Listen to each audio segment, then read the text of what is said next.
lovely people, welcome back to another Writing Tip Tuesday. I'm Sammy and I'm a writer who likes to help other writers become better writers. This week, I want to talk to you about writing exercises. And I'm going to do that because I've heard a mixed bag on writing exercises. And I've been doing some myself recently with my goal for 2023 of having a regular writing routine. I want to talk about whether or not writing exercises are helpful. Short answer, yes, but there are a lot of reasons why they may not be helpful because you are not using them effectively. If you're not using something effectively, then nothing is going to be helpful, right? So what exactly is a writing exercise? Basically, it's a writing practice outside of an active project of some sort. You're not writing into your draft. You're not writing into your edits. You are just writing to learn something about writing. So what are some super vague examples of what a writing exercise is? Writing prompts, or if you are prompted by a sentence to write a story based on that, that's a writing prompt. Gamifying a writing session, being like, I need to use this word and this word and this word, and it needs to be set in this location. And another thing could be parameters set to your story. You need to have this many characters in this space, and one of them has to do this. Parameters. So what are writing exercises for? What's the purpose of doing a writing exercise? There are a lot of different things that a writing exercise can be good for. There's so many ways that writing exercises can be helpful. So many more than they can be not helpful. So they're great for idea generation. They're a great way to practice or learn a new writing technique. Have something very low stakes to explore a new technique in. It can help with putting things into a new perspective, understanding if you are showing another character's perspective properly from the main perspective. So you write the same scene from another character's point of view instead. They can be really, really great for regenerating your enthusiasm about writing or charging up your creativity and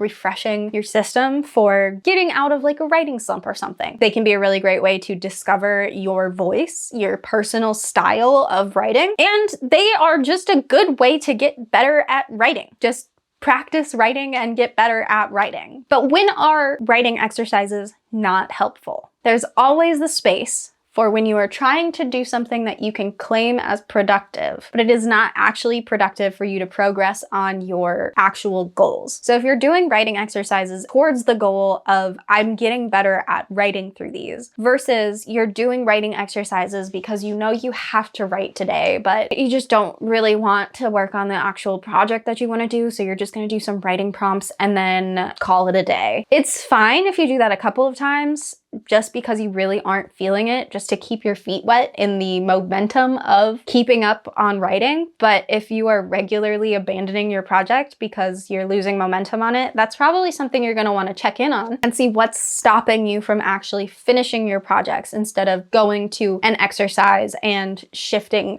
your focus entirely. In general, anything that leads to project jumping and you not focusing on or finishing anything may be an issue in the long run for your progression as a writer. Finishing something is very important to learning who you are as a writer, learning who you are as an editor, learning who you are taking feedback, and finishing something is the first step to getting all of those things in motion. So you're gonna want to avoid project jumping through the use of idea generating writing exercises. Another reason that writing exercises would not be helpful is if you are not using them in a way that is optimistic. If you are using writing exercises as an opportunity to find something that you do wrong or flaws that you have in your writing and using it as an opportunity to belittle yourself, whether this is a conscious choice or a subconscious choice, I would assume a lot of the time it's something subconscious, but you can usually catch it if you are doing something and you feel bad after doing it. Writing exercises are to give you an opportunity to do something outside of your project, to do something that doesn't have any stakes on what your ultimate goal is for pretty much anything, unless you're talking about like learning how to write. Then they're going to make an impact on learning how to write. A writing exercise is just an exercise. It doesn't have to be perfect. It doesn't have to be the best thing that's ever been done. You don't even have to edit it if you don't see any potential in it. It is just to explore. But if you're gonna do a writing exercise, but you're gonna come out of it feeling like, man, I just can't write. I'm just like the worst writer ever. I should just give up. I don't even know why I wanna do this. Please don't do the writing exercises, because that's very much not what they're for. I I want better for you. So if you're coming out of writing exercises like that, they are definitely not helpful for you. Or the style that you are doing is not helpful for you. And you may want to explore different options for exercises. Fun little segue right there. Let's talk about some of my favorite writing exercises. Some of these are ones that I have used on specific projects. Some of these are ones that I would just go to for the sake of, I want to write, but I don't have any motivation on what my actual project is,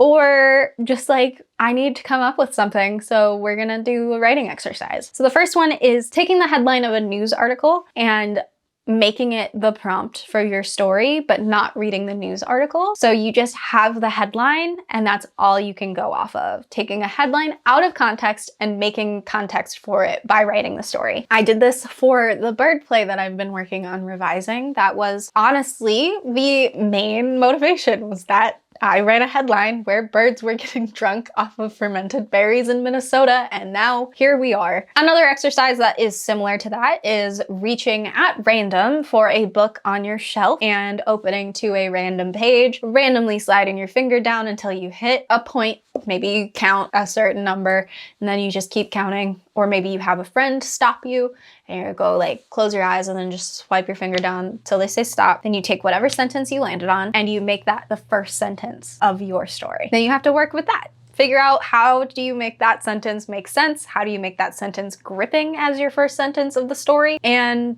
go from there. Kind of like a finish the story type of exercise, but different. I also really like finish the story exercises where it's like, this is 2 sentences about the start of a story and then you write the rest of it. I really like those. I actually have 2 books on that on my shelf right now. So it just has the top line. So open to a random page that says, they were usually known as the nice couple, but on game night, that all went out the window. Once a month, they showed no mercy and took no prisoners. Their friends saw such a difference in their personalities, they called them, then it's an empty page that you continue writing. And this is just like a whole notebook of those prompts. I think I got this at, yep, got it at Five Below. So they are not expensive. You can also find them online if that is something that you are interested in. Other exercises, there's a website that I go to that I'll link in the description. I haven't been there for a while, but I used to use it very regularly during college when I had to force creativity for a project and I needed something to think about, where it'll give you like a type of person and a place, and then you just have to write a story or different categories of things. The website probably has a lot more options now than it did 5 years ago when I was using it, but I will link that so you can take a look at that. It's just sort of like a website for writing exercises. Lots of different little aspects of things that you need to put into your story and then see how it goes. Another exercise that I do think is actually very helpful is just free writing, where you just write your thought process. This is usually something that I would do if I'm stuck in a story or figuring out character backgrounds or motivations. I would just free write everything that I know about that situation or that character and just whatever came to my mind, writing it down until I had all of my thoughts out, and then I could go back and reread it and see if I came to any conclusions or solutions. And usually I do. So I think that's a really good, I'm stuck in this story and I don't know what to do. Just write, I'm stuck in this story and I don't know what to do. And I don't understand why I don't know what to do. And it makes me feel really bad that I don't know what to do. And just keep writing until you have figured something out, because it's in your brain somewhere. It's buried under all of the insecurities about your writing. Another exercise that I have done in college, one of my teachers had me do, was to describe a room, an imaginary room, in as much detail as possible. Then tell me about the person who would be in this room and why they would be in this room, and then what type of person they are and what do they do when they're outside of this room. And basically then you have a story. But you start with the space. You start by designing the area, which is actually a really good exercise if you aren't very good at describing surroundings and things, which I have had a hard time with because I don't know how much detail is too much detail all the time and how much detail is not enough detail. So finding that balance of doing way too much detail until you get to the person that's in the room or the person whose room it is, and then describing them, and then moving out of the room and going forward, you start to see more of like, this room is way too detailed. I know way too much stuff about what's in this room. So what do I need to know? What do I absolutely need to know about the next space that we're going to be in? What do you need to see to be able to imagine it. And then you kind of find your like even ground. Another exercise that I used to do in high school is eavesdropping on people and taking some of what they've said and using it as dialogue in your story and finding situations around it. I literally used to carry around a composition notebook and I would just write down things that I heard during passing periods, because people would say the craziest things in the hallway. Because like, you're in your own world, you're in your own little bubble. Nobody can hear you. Nobody cares about you. I cared about what I heard, and I would literally get into my next class, sit down, take out that notebook, and write down everything that I could remember people saying that I was like, that was a weird thing to say. What is the context behind that? And you can take those things forever and just keep referencing them. I still have that notebook to this day. Another exercise that my screenwriting teacher had us do was look at artwork and try to write a story or design a scene around the artwork. Be that what's going on in the artwork or what's going on in the process of making the artwork, or things just going around the concept of the piece. Taking those things into consideration and changing them into a story was something that I did many a time. I don't generally love it as an option because I'm not a super visual person like that, which is crazy because I went to film school, but it's just not something that always worked for me. But it did have a lot of really great effects on the other students in the class, so I didn't want to leave that out in case some of you viewers were in that same boat. I think it is important to try to use writing exercises that may pull you out of your comfort zone a little bit and push you to try new things that you maybe wouldn't have tried if you weren't trying to do a writing exercise, because that'll give you the opportunity to learn something from the process of doing the writing exercise. And learning something from the process is the ideal goal of doing an exercise and practicing outside of just getting everything done. I highly recommend just exploring, but keeping an eye on your mindset and making sure that you are not falling into a pattern of negativity from these exercises, because they are not for the sake of judging yourself. They're for the sake of learning more about yourself as a writer. And I do think writing exercises are just a really good way to get out of a slump. If you are stuck on where you're at in the story, do a brain dump, a train of thought type of writing exercise. If you don't know if you want to keep doing this particular project that you're working on, try and do an idea generation kind. Try taking